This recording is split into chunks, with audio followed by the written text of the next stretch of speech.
Welcome to WagerTalk Today, the gold standard of sports betting shows where we talk the talk and walk the walk. It is Football Friday. Let's go. Wall to wall with NFL, college football. We're going to talk a little World Series. Gianni's going to get things started with the Steam Report.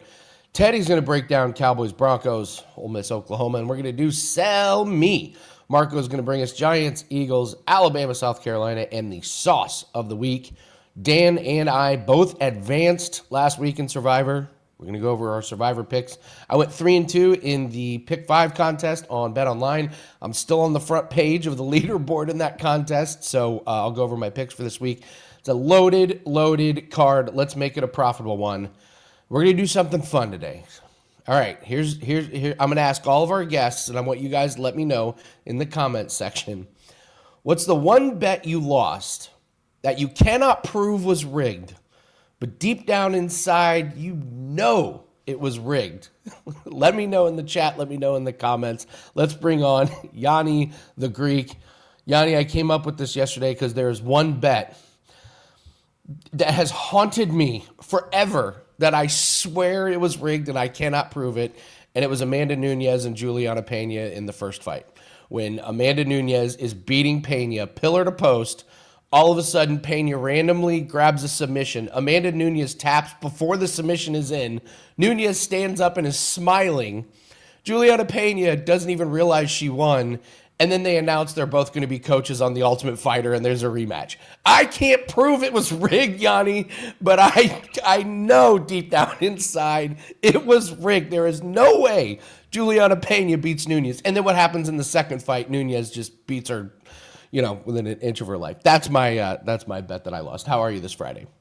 Never better. Actually, no, I could be a little better. I'm excited about this weekend, and that's going to flip it around, but I'm a little pissed. A meaningless field goal by the Chargers last night put that game over when it would have been another primetime easy winner. Been on fire with those primetime games. So now 8-3 over the last 11. But big weekend plan. I got good college football and NFL for you guys this weekend, and I love that MMA card. But the truth is, I can't really think of a single game fight, just because I bet so many markets. I've bet for so long. You're talking 30 plus years of doing this every single day. And I was already like, the best way I could put it is I already expected that that's happening. Like from when I first entered sports betting, you knew that that was a possibility as far as game fixing goes. That's just going to be part of the hustle. Like it's part of the handicap. You have to factor that in. We even talk about it all the time when it's not officially fixed, but we're like, oh, the judges will be swayed this way, or the crowd's going to sway the refs this way. So as handicappers, we're always should understand that that's one of the factors of gambling, but that shouldn't really affect your handicap as much as should affect your risk management.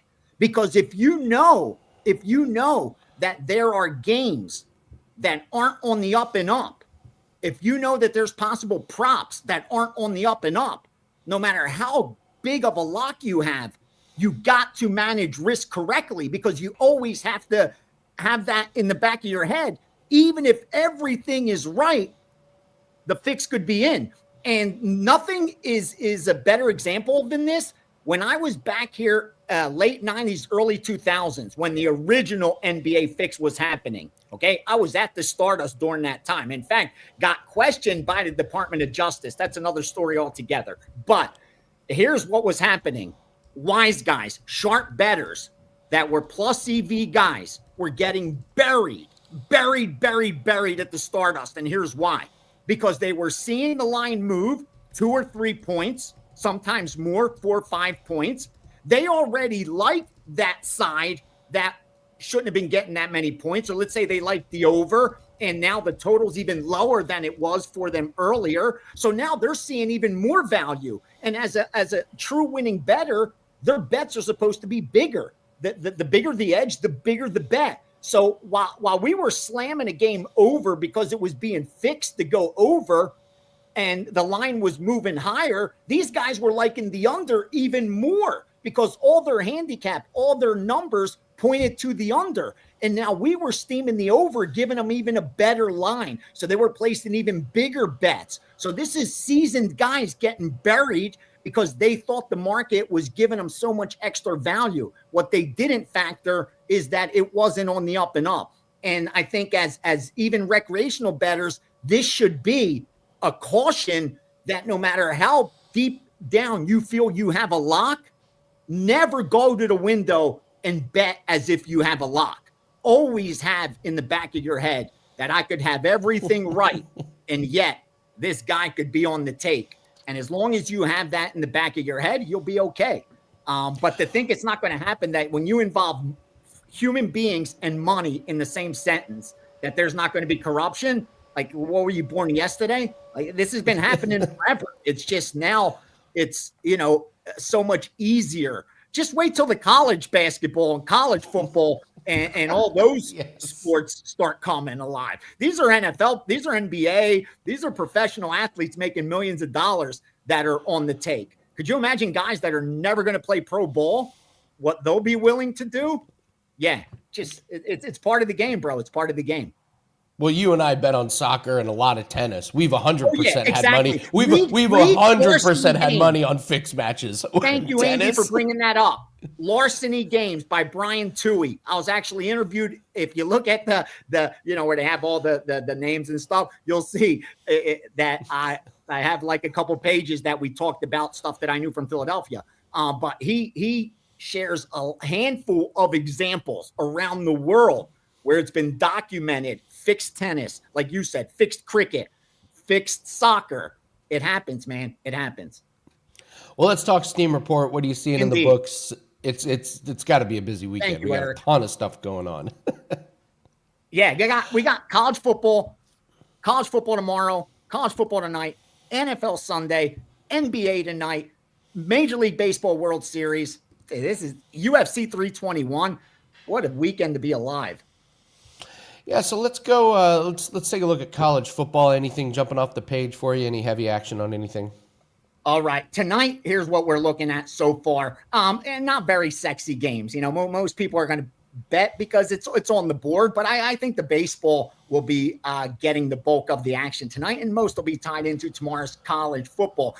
Charlotte, North Texas, I can tell you sharp money on Charlotte at plus 27, plus 26.5, but more than enough North Texas public money to offset that risk. Total two-way action, more over from the public. California, Virginia Tech. You saw Virginia Tech side get steamed earlier in the week, but you're getting California money now at 6. So that risk has kind of been neutralized by the public getting involved on that game. They're betting it over, one-sided over. 8 out of 10 bets are on the over. Boise State, Nevada.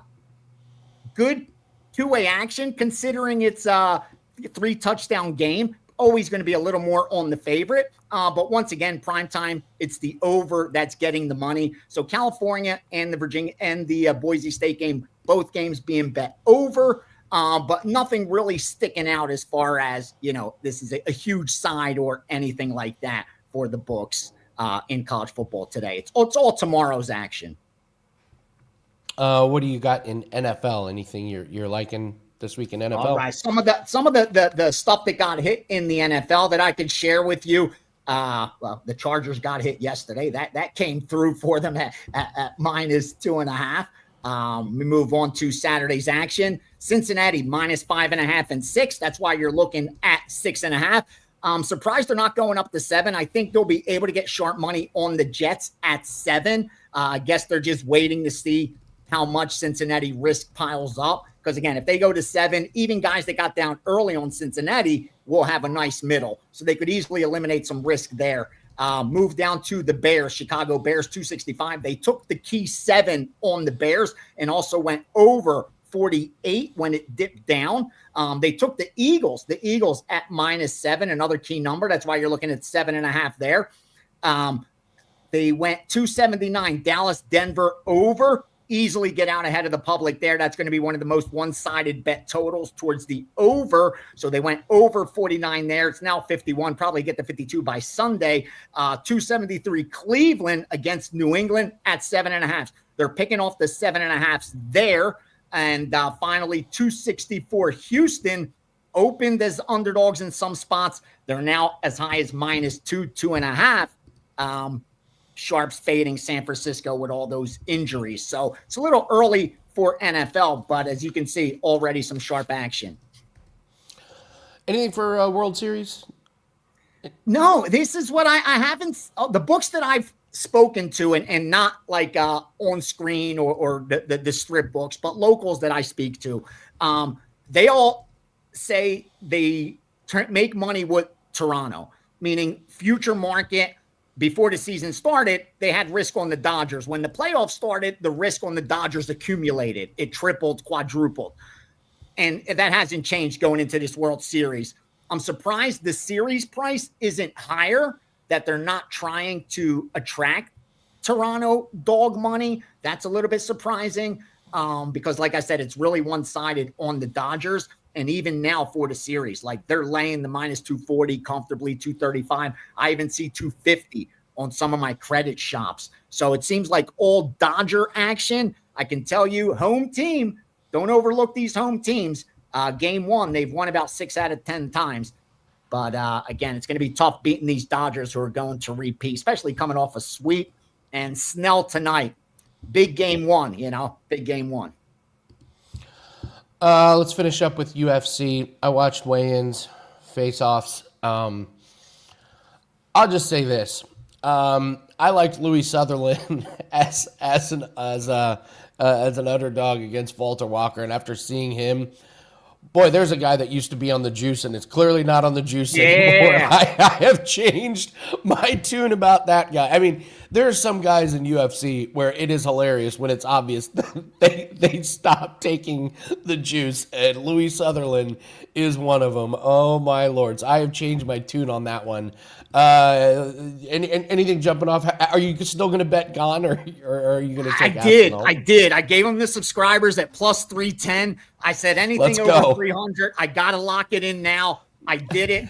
You don't have to follow me on that subscribers. You don't have to do it. I went ahead and bet it. I did last night confirm. I haven't released it, but I'm going to. I'm hoping the line drops a little bit because I'm hearing a lot of sharps on the dog, but I disagree. They're like Volkov against Almeida. I just think what Almeida's path to victory is. Take Volkov down and smash him.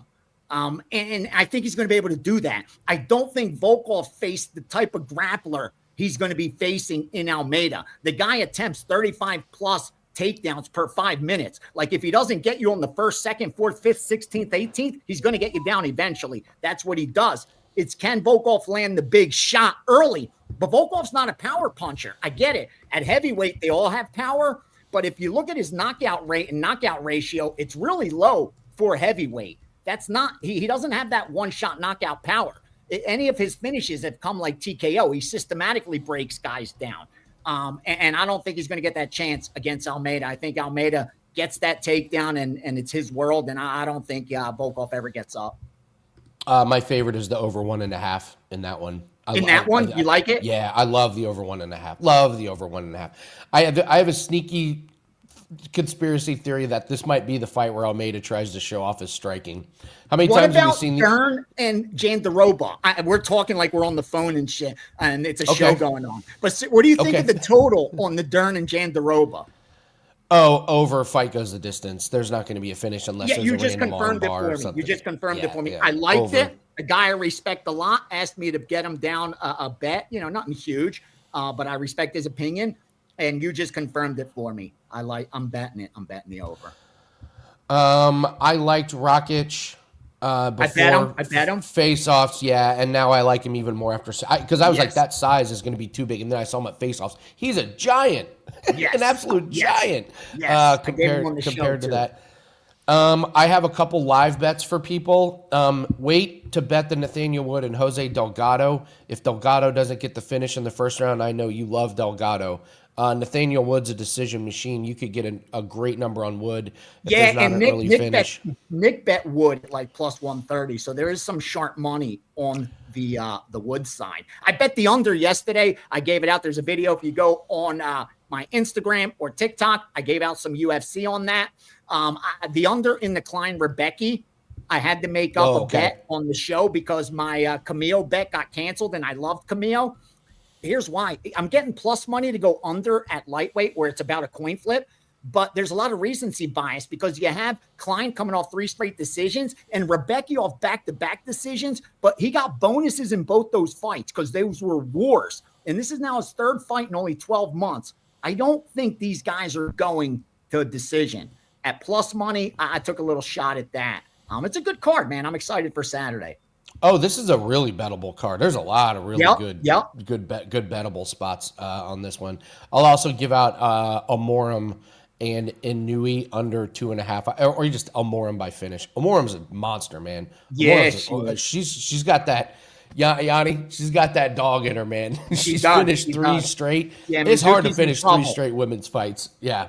So, all right, you got a big weekend. We got Weekend Warrior that's available, but what do you have up for everyone this weekend? Yes, sir. Don't miss out this weekend. I got college football for you. I got NFL for you. I got a 5% in college football. I hope I could confirm a 5% in the NFL because I think we've hit like 3 straight, but I've been very selective with those. My UFC 231 card is up. Also, I have the baseball tonight. I have a series bet and a game 1 bet for you up at 2-4% plays and a 3-pack in tonight's college football. Currently number 1 in college football in 2025. We're going to keep it rolling. I've won 8 of the 9 weeks. We're going to make it 9 out of 10. I love this Saturday's card, but let's start off tonight by sweeping the board. Guys, have a great weekend. I'll be back for last call Saturday and Sunday. And then, of course, the Steam Room on Sunday as well. Good luck to you, Andy, in the UFC and elsewhere, brother.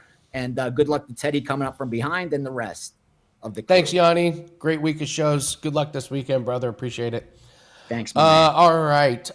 Colin, if you got my message, Colin is agreed to do a 3-day pass with me. Colin, just get the NFL props pack. We got a bunch of props, and there's going to be more loaded tonight and tomorrow. So just get that and let's cash. Let's make that let's make a losing bet a winning bet. Bruce had an interesting question on a team total. Dan, if we could pull that up. He had a question about an over on the, what team was it? There it is. The Beards. I'm assuming that's Bears. Bruce, I'll look up the Beards. Yeah, I think he meant, but we cashed over. It was 1.5, and Gianni had it sail over because he has the goatee now. So the Beards team total was a smash spot. That's absolutely the Bears team total against that Ravens defense. That's a different question, Andy. But the Beards has already cashed. All right. The Beards over, easy winner. I would stay away from the Bears because the Ravens are getting healthy on defense. I don't know how healthy, but they're getting healthier. So I mentioned I have an NFL props pack up. Anybody can get that. We're 6-4 last week, and we ended up not getting to the window on any official plays from last night, and I'm glad we didn't because we would have lost barely on a couple of them. So Sunday, Monday, all those props are available at WagerTalk.com. But we got to bring in Teddy Covers. We got so much to talk about. First, this is kind of impromptu. I got to tell you, Teddy, I think my Pacers may be a covering machine this year where they lose a lot of games, but they cover. I watched that Oklahoma City Thunder team. They got heart, man. They are going to go out there and play really hard, except they just can't. They're not going to figure out how to win games. I thought that was a really fun game last night. So that's my take on sure. On the Pacers. That being said, let's be sure not there's an 82-game season. Let's not overreact to the first one. Everyone. I know. I'm proud of myself because I did a video where I said the Pacers were going to lose but cover against the Thunder. So I'm happy that I got that one right. So, all right, let's see. You want to start with NFL or you want to start with college football? You got Cowboys, Broncos. You got Ole Miss, Oklahoma. You want to do Cowboys, Broncos first? I got World Series prepped. I got a story about the one game that I thought was fixed. Yes. It's prepped. I'm ready wherever you want to go, my friend. All right, we got to do the fixed game. That's most entertaining. What's the one bet you lost that you can't prove it, but you're like, I know it was fixed? What is it? So I don't think it was fixed in retrospect, but at the time I was convinced. All right, it's and I went back and looked up the game. It's September of 2022, September 29th of 2002. I'm sorry. So this is I moved to Vegas in '98, and in 2002, I'd made, by that point, my career was just starting to take off, and I got an invite into the Stardust Invitational contest. We had to pick 7 games over the weekend. And going into the last game, if I win, I survive in advance. If I lose, I lose my first try in the contest. And I was really struggling. What's the last game to pick? And I'm like, I'm taking the Giants -3 at Arizona. Giants are up 7-0, doing everything they're supposed to do. I think it was, Toomer. Amani Toomer caught a long touchdown to put the Giants up 14-0. And there was a flag. So the Giants were a public side. They took all the money. And Toomer catches a touchdown over here. And all of a sudden, there's a flag on the other side of the field over there. And calls the touchdown back. It was a hold on the other side of the play that had nothing to do with anything. And I watched it. I'm like, that's the most fraudulent thing I've ever seen. And of course, from that moment, Arizona took over. Giants started turning the ball over. Giants started struggling in the red zone. And Cardinals ended up wearing them down in the heat and winning outright 21-7. That flag, I was so mad about it, Andy. I was so convinced that the fix was in, and the Giants were, the books were going to lose too much money on the Giants, and they had to, the call went in, and I went and it cost me the contest, and I was absolutely convinced that that game was not on the up and up, and that I no longer think that was the case. But at the time, I was furious. It's all right. Somebody already came to my defense about the about the fight that I swear was fixed. To this, I'll go to my grave convincing you that damn thing was fixed. All right, let's go to NFL. And this is not that. This is just me as a bettor going, oh my God, there was a penalty against me. I don't believe it. It's a fix is in, and it cost me a contest. Early in my career. So this is not. I don't actually really think the fix was in. But you asked me to remember, and I'm like, that's the one I remember. I'm like, oh my God, So. All right. Well, let's talk Cowboys and Broncos. I was joking with Prez. This is such a great logos matchup, like Cowboys and Broncos playing each other. Just kind of fits the mascots here. How do you break down this game? Sure. We're looking at the Odds Logic live odds screen right now for Dallas and Denver on Sunday. I'm seeing the Broncos mostly -3.5. There are some threes starting to pop up. The money has come for Dallas this week. Total's been bet up as well, 50.5/51 as we speak. And certainly when we talk about Dallas, that offense is working. They've gotten the last 4 weeks, 40, 37, 27, and 44. Everyone's looking good. Dak Prescott has put up some really strong numbers. Number 2 in the NFL in passing yards, number 2 in the NFL in touchdowns, 1,800 passing yards, 16 touchdowns, only 3 picks. What was impressive about Dallas last week wasn't just the CeeDee Lamb being back and Pickens making huge catches, Devontae Williams running wild. What's impressive about Dallas is that the defense had a pick 6 and 4 sacks, and that's certainly a positive. And Dallas has one other positive. Certainly, we talk about the mile-high air. Brandon Aubrey is the most dangerous deep kicker in the NFL. And if Dallas gets to midfield in this game, Brandon Aubrey can kick field goals. So they will have an edge. That being said, Dallas, 2 wins and a tie at home. On the road, they've lost to Philly. They've lost to Carolina. They've lost to Chicago. Their only road win came against the Jets. And Denver ain't the Jets. That being said, the Broncos, they won 4 in a row. They had the wildest comeback win you'll ever see last week. 0-0-0 the first 3 quarters, 33 in the fourth.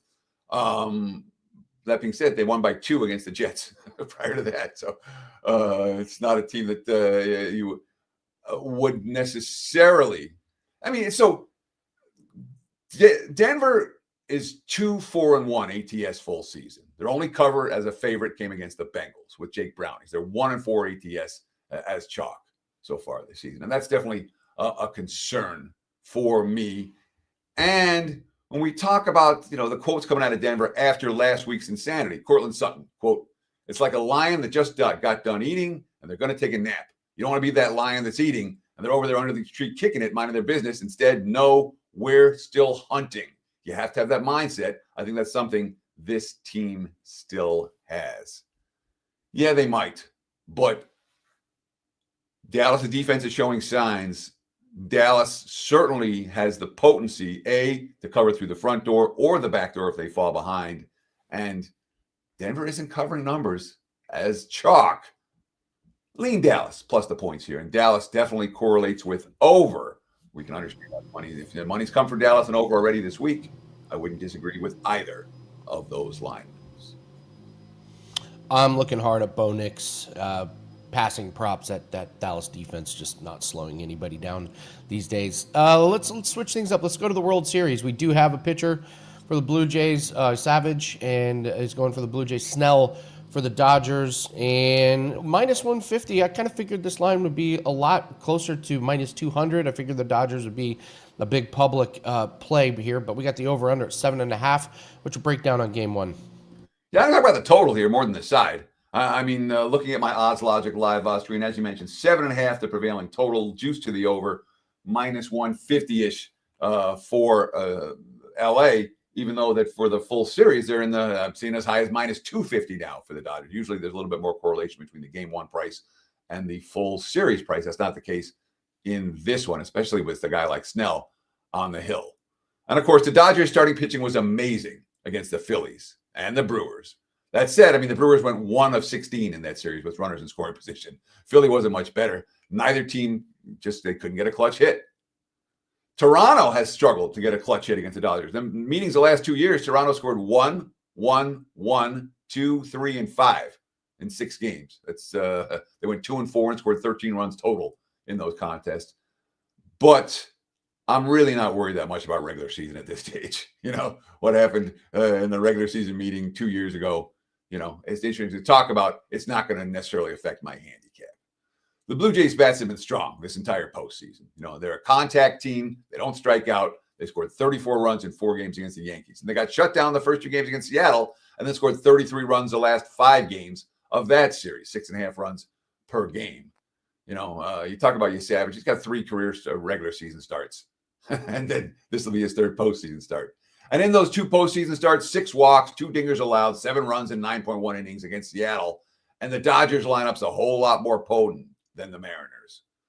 Blake Snell's as ace as 8 gets. You know, we trust him in big games. Dodgers deserve to be chalk here. For the side standpoint, it's LA or pass, but I think the better bet for this one might well be the over. Full game over 7.5. First 5 over 3.5. These are 2 lineups that can hit. Both are coming off series, and I mean, again, the Jays were an over machine against Seattle. I don't think they're still that we've seen the best this lineup has to offer. So over 7.5 is the way I would look tonight. They just missed being out on a client play for me this evening, but I certainly lean fairly strongly in that direction. Toronto, LA, over 7.5. And finally, we got to talk Ole Miss and Oklahoma. Ole Miss first loss of the season against Georgia. Oklahoma does a nice job rebounding after the loss to Texas with a nice win against South Carolina. Big matchup here. We got the Sooners minus 5.5 over under 52.5. At first, I was like, yeah, that seems high, but it is an Ole Miss game. How do you break down Oklahoma and Ole Miss? Yeah, for Ole Miss, it's a low total. You know, so exactly. You know, and this is, of course, a battle between a great offense and a great defense. And generally, in these type of battles, I look to the great defense before I look to the great offense. Right now, look at the Odds Logic live odds screen. I'm seeing Oklahoma minus 5/5.5 total. Let's call it 52.5. There are some 53s out there for this battle between the Sooners and the Rebels. And last year, I mean, we saw Brent Venables hold Ole Miss to 26 points on 380 yards of offense. It was a rock-solid performance. That being said, their offense wasn't good enough. They only scored 14, and that was in Oxford. This one's in Norman. All right. And when you think about the concepts for Ole Miss, I mean, Trinidad Chambliss, 1,500 passing yards, 8 touchdowns, 1 interception. They've given up just 7 sacks all season. You know, Venables, quote, they've done a great job keeping the quarterback upright and keeping him clean. That being said, Oklahoma, all right, leads the nation in total defense, 213 yards allowed per game. Lead the nation in sacks, 4 per game. You know, Kiffin talking about the defense he's facing.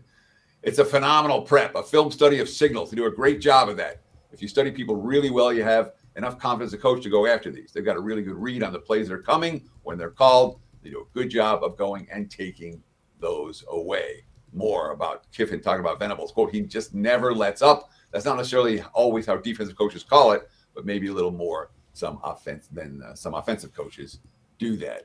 It's worth noting this Kiffin leaving town for another job. The rumors continue, and I think that's a distraction for the Ole Miss team. I also worry about the fact they're coming off their first loss of the season against Georgia last week, a game in which the offense did everything right, and then everything fell apart at the end in the fourth quarter of that contest. We saw Oklahoma bounce back nice off their win. You talked about how they beat South Carolina last week. I'm not convinced Ole Miss bounces back as well. Lean to the favorite, and there's a correlation here. Oklahoma correlates with under. Ole Miss correlates with over. If you're playing the Sooners, you may want to either put something separately on the under or perhaps parlay the two of them together to maximize your return on investment. Teddy covers great breakdowns as always. What do you have up for clients at WagerTalk? So right now I got NBA up for tonight. We're posting the college card and the NFL card as in the moments when we get off air. So check out the page, wg.buzz/TC, and you'll see all my plays for the weekend posted in a relatively short amount of time after I get off air. Awesome work. Teddy covers. Thanks for being a part of Football Friday. You always come with the heat with the big breakdowns. Thank you so much. Good luck and have a great weekend, sir. Cheers. Oh, wait, we got to do Sell Me. Wait, Dan, we forgot to do Sell Me. You were the host. I was like, is he kicking Teddy off? What am I doing?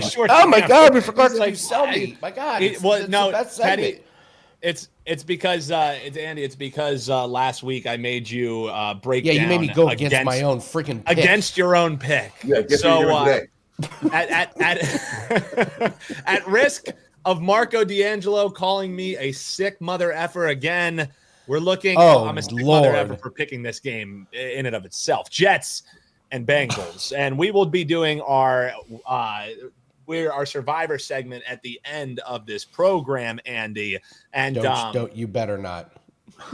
So, Andy, I'm wonding. This spread that we're looking at is around 6.5. Actually, some money started to show here for the Jets a little bit. So we're graded at 6.5, but it looks like the markets are going to be going to 6. Andy, why do you agree with the money coming in on the Jets? Sell me the side of the New York Football Jets. And Teddy, you will have to sell me on the side of the favorite that Andy and I might just be going with in Survivor. Take this for a sick mother effer, Marco D'Angelo. Sell me this NFL side, Andy. I have to take the Jets. Yep. I have to take the Jets. I'm sorry, Andy. Okay. Okay. I will make the case that the Jets will backdoor cover late. Okay. I think so I just need them to cover this. They get a few surprises with the new quarterback.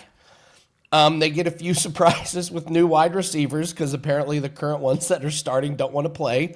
They get a few surprises with maybe some running backs that the Bengals haven't seen because apparently Breece Hall is upset and doesn't want to play.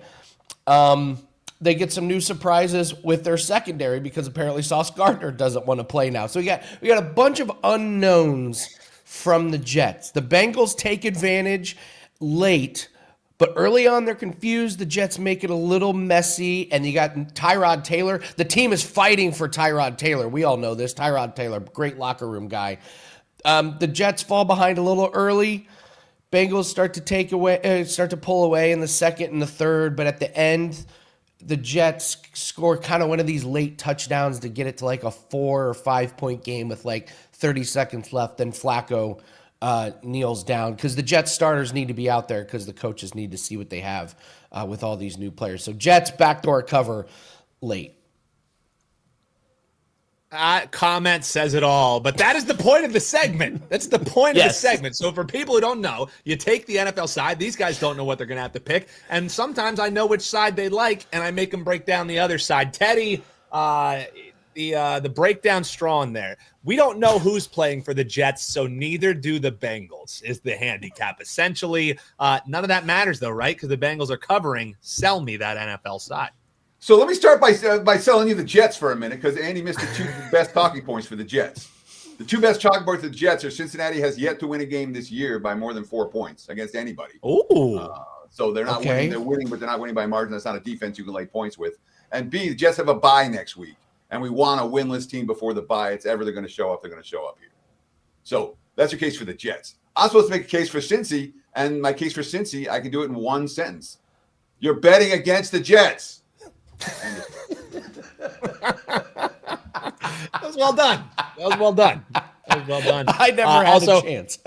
Yeah. No, you're betting against the Jets. Yeah, that's in the comments there as well. Well, guys, it's a fun segment. Again, Andy, I'm sorry I did it to you. Next week, I'll pick a better game for you, and I won't make you pick against your Survivor pick for next week. But for this week, I had a fun time watching that. Well done, Jeff. Watching him squirm. You're betting against the Jets. I never had a chance. Thank you, Teddy Covers. Appreciate it. Have a good weekend. Look at this comment. Andy, your defense for the Jets was similar to theirs. Yes. That's rough. It's rough, true, but accurate. Thank you. That's a great comment. All right, let's bring in Marco. Oh, Marco. Oh, boy. Imagine being a Jets fan right now. And I have Jets fans in my life, and it is hilarious. So we've been asking people all day in lieu of the Chauncey Billups situation, what's the one bet you lost that you can't prove was fixed, but deep down inside you know damn well that thing was fixed? Do you have one off the top of your head, or do you need to think about it for a minute? I really don't have one, and I don't like to go down that road. But what I will say on this whole thing of going on is, yes, this is going to be something that's going to be a concern. And we're just seeing, the tip of the iceberg with what happened, yesterday. But, I did catch the segment earlier when you were talking with Ace and so forth. Anything that involves one player that can control it, whether you're talking, like a tennis match, a fight, a boxing match, obviously there's always going to be questions there when there's something, because that's the easiest way to do something. But with the new betting market, how easy is it on the player props? That's where it's at. But this is where it's stupid with these guys, because there are such limits on player props that any, unnatural wave of money that comes in on a particular player prop is going to set off so many bells and whistles and alarms. You're going to get caught. I am honestly surprised that it's taken the FBI this long, if this was going on to the degree that they're saying that it was going on, because that kind of money just doesn't come in one-sided on props. Why it took them so long. So I'm curious to see when all the dust settles what happens. If you want to ask me if I could say the most frustrating part of betting a player prop is when you have a player that is just rolling over, gonna go over a total. And, I did a ton of them in the WNBA this year. And if one of the teams really gets way out there and you can't figure out if the coach is going to leave players in or if they're going to empty the bench and when. And there's nothing more frustrating. I lost a couple player props this year by half a point when my player didn't play the fourth quarter. Those are frustrating. But that's part of the game, because, you're not supposed to leave a superstar out there when the game's, decided, to risk injury. So you can't – I'm not going to say that, I'm not, referencing that was in any way or shape or form a situation where the fix was in. That was just smart, basketball IQ. I mean, Marco, the other weird thing is they're like, well, we noticed $200,000 got bet on Terry Rozier under. And it was like, well, hold on. How do you get $200,000 down? I can't put $500 down on one book on a player prop without being flagged. Like, how did y'all get $200,000? All right, we've digressed. All right, let's talk some actual games. You get the Giants and the Eagles. Fascinating matchup here. The Giants coming off of an absolutely brutal spot. It's going to be interesting how this team survives. And the books aren't playing around. I mean, you got Philly minus 7.5 and over under at 44. You got to pay a pretty penny if you want to take this Eagles team. How do you break it down? Yeah, you're paying a premium for, taking the Eagles, in revenge. And, I'm scared to death to give a breakdown on these Philadelphia games, because Dan keeps giving me Philadelphia games, and I see how he treats you And I'll be honest, I'm scared. Damn, because he is one sick mother, you know what. But we talk about this one. So you know what I'm going to do to be safe? I'm going to give you the total. I love it. That's smart. That's how much Dan scares me, all right? But, here, in all kidding aside, it is a quick revenge game for Philadelphia. They just played 2 weeks ago on that Thursday night game. History supports Philadelphia to win this game. Since 2006, in this series, when they've played in Philadelphia 16-5 straight up. Now, ironically, and this is a big swing because we know the adage, you just pick the winner in the NFL, you're generally going to have the point spread winner as well. That has not been the case in this series. The games in Philadelphia, the Giants, even though they're only 5-16 straight up, are actually 12-8 against the spread in Philadelphia. So they do play them tough, or we're just playing an inflated number. And I think, again, you're looking at an inflated number here. I really want to pull the trigger with Philly in revenge, but I can't get to the window laying that 7.5. I will admit, I'm going to have probably Philadelphia on a couple of my teasers this week, get them down to with a 6-point teaser, get them down to 1.5. But here's the problem with Philadelphia. If you can't run the football consistently, you're not going to win in the NFL. You cannot be a one-dimensional team. And in the last 3 weeks, Philadelphia's run for 45, 73, and 45 yards. That's my biggest concern with Philadelphia. So that has me looking, at the total here. And when we go back to that Thursday night game just, a couple of weeks ago, you're going to say, well, what's going to be different? The Giants went up and down the field on Philadelphia. It was ugly. Well, Philadelphia really didn't know what to expect. That was the first time they played the Giants, and I'm going to use the phrase, the new look Giants. Remember, Jackson Dart was making his third career start. So you only had a couple, game films to look at and see what was going to go on and how they were going to attack you in this particular game.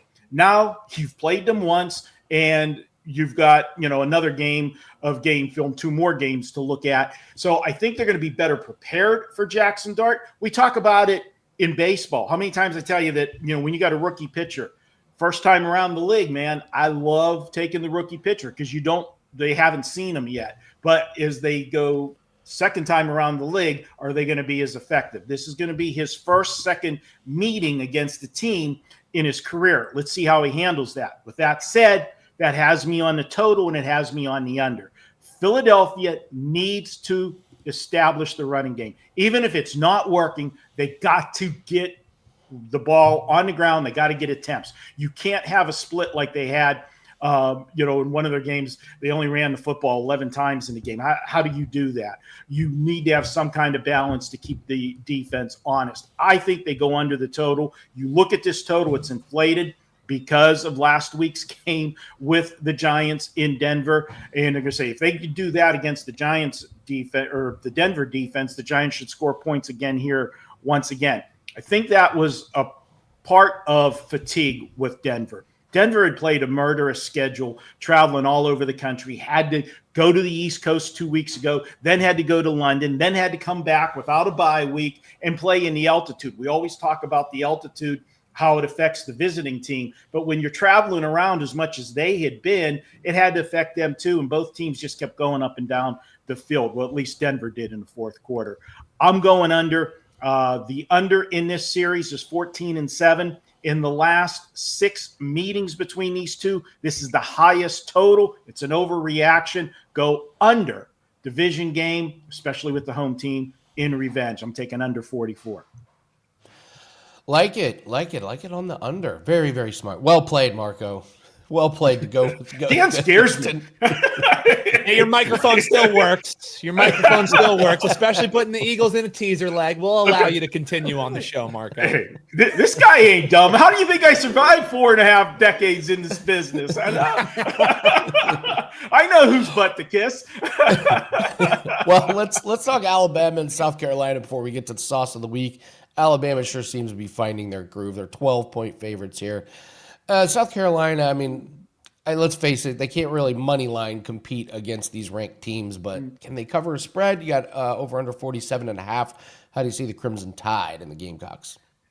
Well, I'll tell you how I see this game. Is if I'm wrong on this game, I can see the comments just calling me a complete and utter idiot, as people usually do whenever we lose a game going against a public play. I mean, last week in the NFL, it was not good for me. I'll tell you that. And we had some of those ugly teams on the card. But you know what? Nobody comes around whenever week after week you're cashing tickets with ugly plays. But the week that every favorite, wins over the garbage teams, everybody that's, John Q. Public that likes to play those teams will let you hear about it. And I'm going to step in front of Alabama here. And this is, I know sounds crazy the way they're playing, but these teams can't go full throttle every single week the entire season. And I'm just looking at the schedule here of what Alabama has been doing. One, you've got them, they're coming off a big game last week. Okay. That was a revenge game for Alabama against Tennessee. They got their revenge. Now, if you go back and look, they had a revenge game earlier this year. Remember, Alabama lost 4 times last year, something you never see with an Alabama team. Well, one of those teams they lost to last year was Vanderbilt. They came back and took care of business against Vanderbilt a few weeks back. What happened in the next week? They were life and death with Missouri. They escaped with a 3-point win. Now, granted, I'm not trying to compare Missouri to South Carolina because we know Missouri is a much better team. But the point is, point spread's the great equalizer here. And I have a little thing that, we all have our little things that hit triggers for us when we first look at the games, okay? Well, when I sit down and start to look at the games, I go down the list. I look at every game on the board real fast and look at what the opening numbers are. And then I'll make a note if something strikes me. And when you have a public team like Alabama, a powerhouse, it's a public team, everybody likes to bet them, and they're a favorite, and they're just under one of those key numbers, okay? So obviously we're talking about the 3s, the 7s, the 14s. Well, they're sitting at 12, okay? I can guarantee you, if Vegas would have made this 13 or 14, the public players would have thought nothing of it and still played Alabama because Alabama's going to roll. Oh, yeah, they're going to win by 2 touchdowns. That's just the thought process that they go with. But when it's hanging under one of those key numbers, the reason for that is they know if they do put that number up at 14, they're going to get the public still going to play it. But they're going to get an onslaught of sharp money on the dog because they're going to know that it's going to be overvalued. And that gets me start thinking about the dog. So when I start thinking about the dog, I went back and looked at everything that we got here with this Alabama team. Look at what they've played. This is in succession. Georgia, Vanderbilt revenge, Missouri, Tennessee revenge, and then their next 2 games, and I will point out they do have next week off, so that softens it a little bit, but then they have LSU and Oklahoma. If there's ever a week to feel that you just need to show up and you're going to win, it's this week against South Carolina, who just got drilled last week by Oklahoma. Go ahead. You can give me all the flack you want after the game if I lose it, but I trust the process of what I've done over decades, and this is a spot where I can't play Alabama. I'm taking South Carolina plus the points. Alabama wins the game, but it's going to be one of those ones that's going to be a lot closer than people think. I like that breakdown. What do you mean you catch flack if you put out a free play that's a lose? What are you talking about? Have you never read the comments on Bet On It any time? Just pulling back the curtain a little bit. Kelly is making us go read the comments and respond to them, and it's like, oh, really? We have to go respond to all these comments when we give out a losing free play. Damn it! All right, let's do the sauce of the week. I still don't think it's going to get much better than you giving the plain sauce to James Franklin, who promptly gets fired.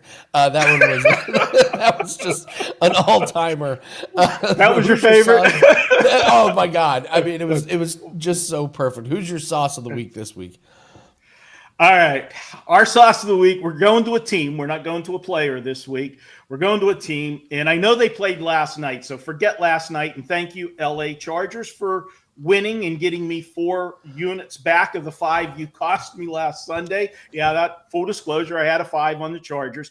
And also, full disclosure, last week, I was at the Westgate for the late games to watch them because the late card was supposed to, on paper, be pretty good. And a couple of them ended up being pretty entertaining. But when I walked into the Westgate and I'm sitting down and I don't even have my first drink yet, and they go to the big screen to put that Charger game on, and I saw the uniforms that they came out in, I immediately turned to my buddy and said, "We are screwed," but I used a different word. Okay? Uniform theory. I love it. I love it. Was it Savannah Banana Day there at SoFi? What are these uniforms?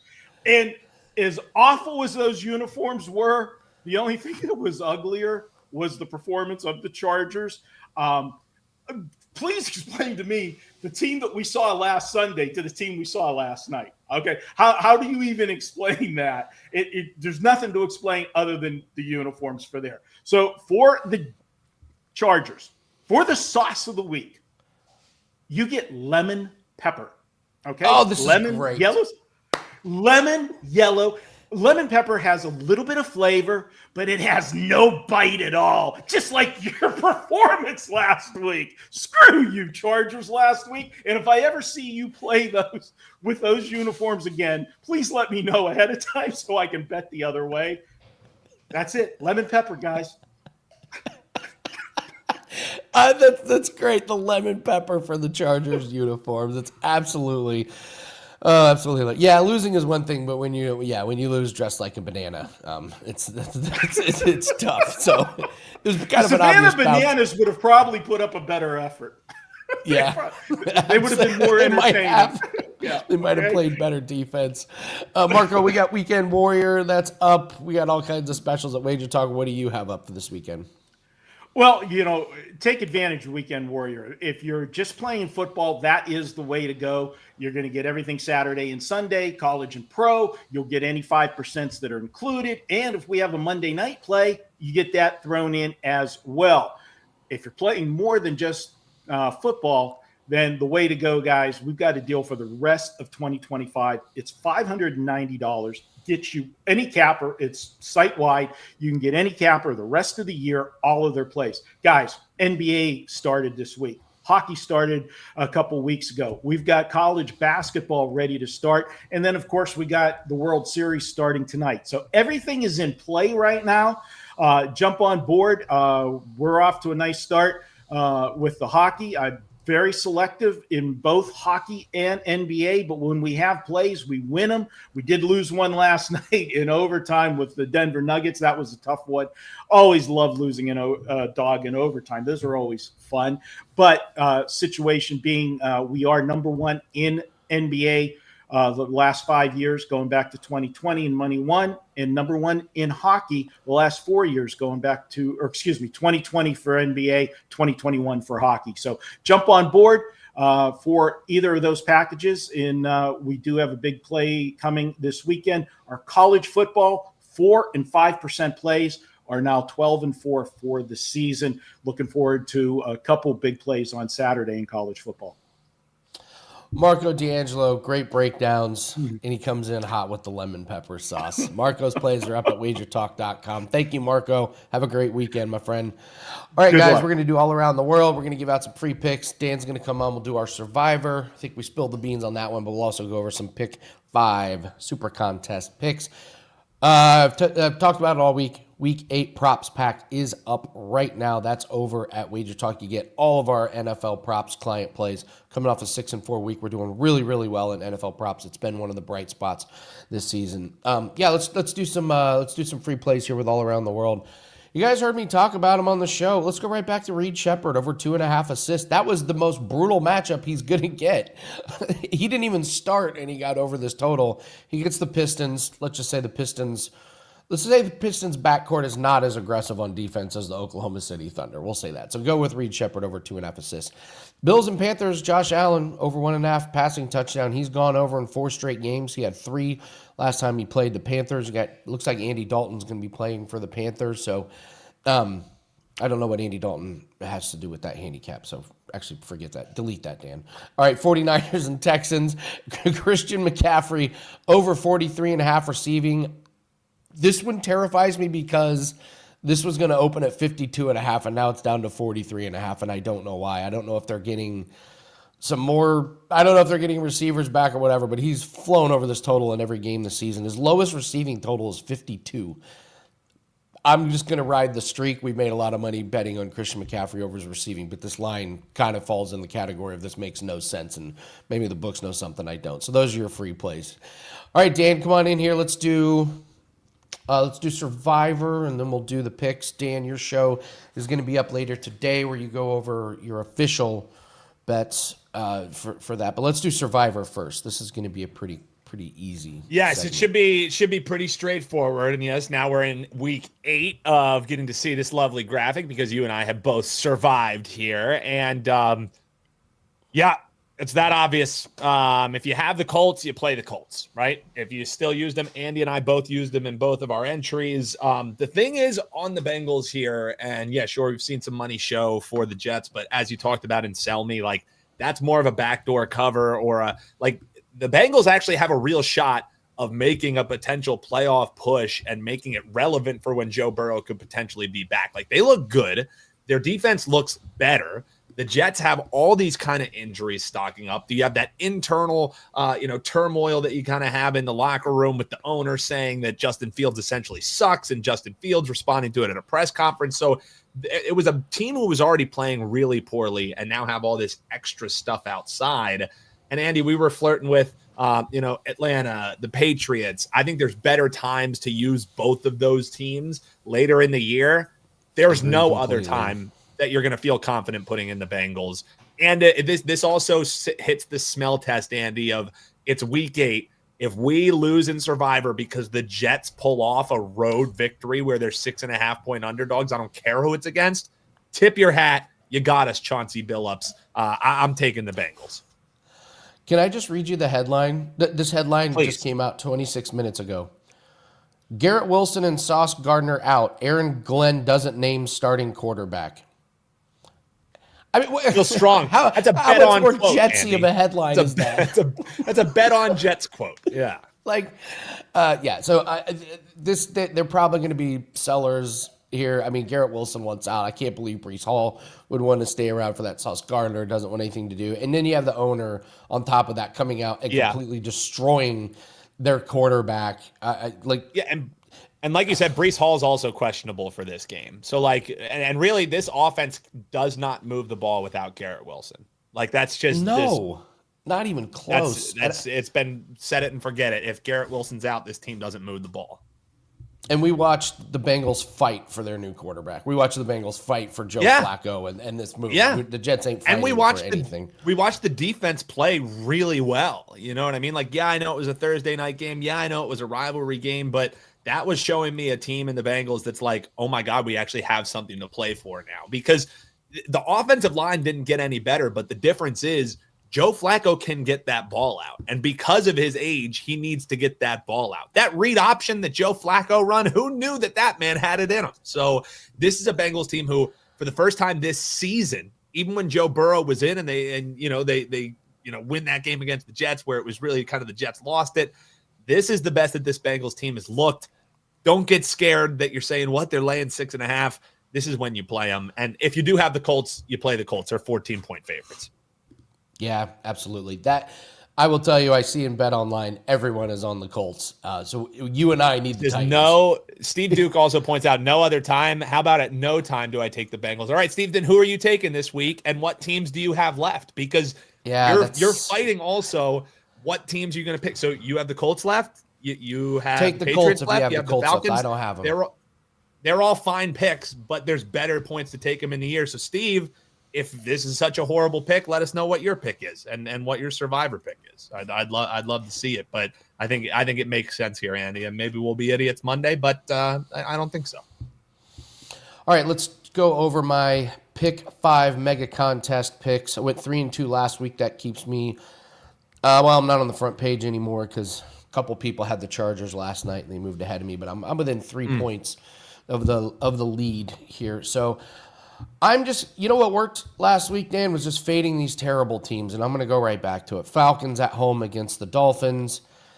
Dolphins are a mess. They're the worst rush defense in the league, so I think Bijan and Algier just runs wild through them, and I am going to take the Bengals minus 6.5 in the contest. We went over the Jets.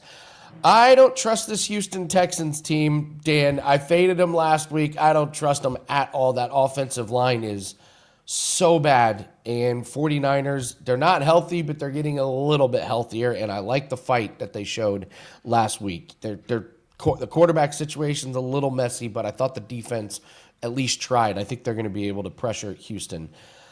I don't trust this Broncos team as well. Give me Dallas on the road, plus 3.5. Any team that can put up a lot of points is going to have a chance, and I think this Broncos defense is not as good as we thought they were going to be coming into the season. They needed a miracle to beat the Giants last week. And then I'm just going to lay it. This is a fade of Marcus Mariota on the road against the Kansas City Chiefs. I'll lay the huge number. I mean, this is a Kansas City Chiefs team that covered this against the Detroit Lions. If this was Jaden Daniels, I don't know what this line would be, but I've watched Marcus Mariota, and the offense is very limited. They got very limited weapons in the receiving game. So I'm laying a couple big numbers here, but it's worked for me so good. So you got Falcons, Bengals, 49ers, Cowboys, and Chiefs. Any of those you going to be tailing in your contest, Dan? Yeah, actually, one of my favorite picks this week, and one that I bet myself too. I think you have a WTF special in the 49ers. It's a wrong team favored special. I mean, I get it. The 49ers are banged up. They're on the road, this, that, and the other thing. But really, I think we're putting a little bit too much weight in the loss that they had most recently, because before that, Mac Jones hadn't lost as a starter with Kyle Shanahan against, I would argue, better opponents. That offensive line is awful for Houston. So even with the banged up front for the 49ers, the offensive coordinator is even worse than the offensive line for that Houston team. So that's one I like a lot. I like the Cowboys. A couple of these I was looking towards as well. I have 3 other ones that we'll be going with. So Let's Make Millions going to be dropping around. Let's call it like 2:30 today. And that'll be me and Adam Rosenberg's 5 picks on our Circa picks for this week. We're within striking distance. We've had 6, or we're going for 6 straight winning weeks. So let's make it 6. Yeah. So 5 straight winning weeks on a nice little run in striking distance. But we're looking for that elusive 5-0 weekend. You know, it's tough picking 5 NFL sides. Whenever you're profitable, it's a good thing. So, all right, before we go, Dan, what's the one bet you lost that you can't prove it was fixed, but you know deep down it was? Yeah, for me, shocker, it's a Eagles game. Some folks will remember there is not a clear recovery game. This was probably close to 10 years ago now, and it was really when I first started sports betting, and it was a great spot. Prime time, Philadelphia Eagles against the Dallas Cowboys. Absolutely love the Eagles as the road dog. Started off with a bang. The Eagles kick off down to the Dallas Cowboys. Ball gets punched out. Clear as day, ball goes out. It wasn't the guy's knee was down, anything.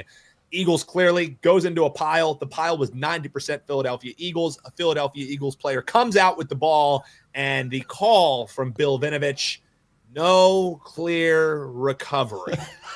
Okay, no clear recovery. And then later in the game, Dallas Goedert running for a touchdown, gets his helmet smacked off. He gets hit so hard, his helmet pops off, and he's running down the field with half a helmet on his head.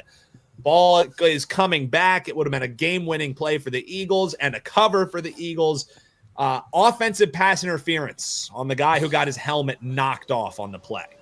Andy, I can't prove it, but the not a clear recovery game with Bill Vinovich, damn it, that game was rigged, Andy. That game was rigged. All right. Last night's total. Why'd they kick that field goal? That's a good one. Last night's total. No one. Why did they kick that field goal, man? So true. All right, we went a little late, but that's Football Fridays. Thank you very much. Dan's show is coming up here in a couple hours. Myself, Jim, and Corbin will have our NFL prop show up either late tonight or tomorrow morning, so we'll break down all the props. Got a lot of teams on bye, so we got some limited props with some real good ones. Our NFL props pack is up.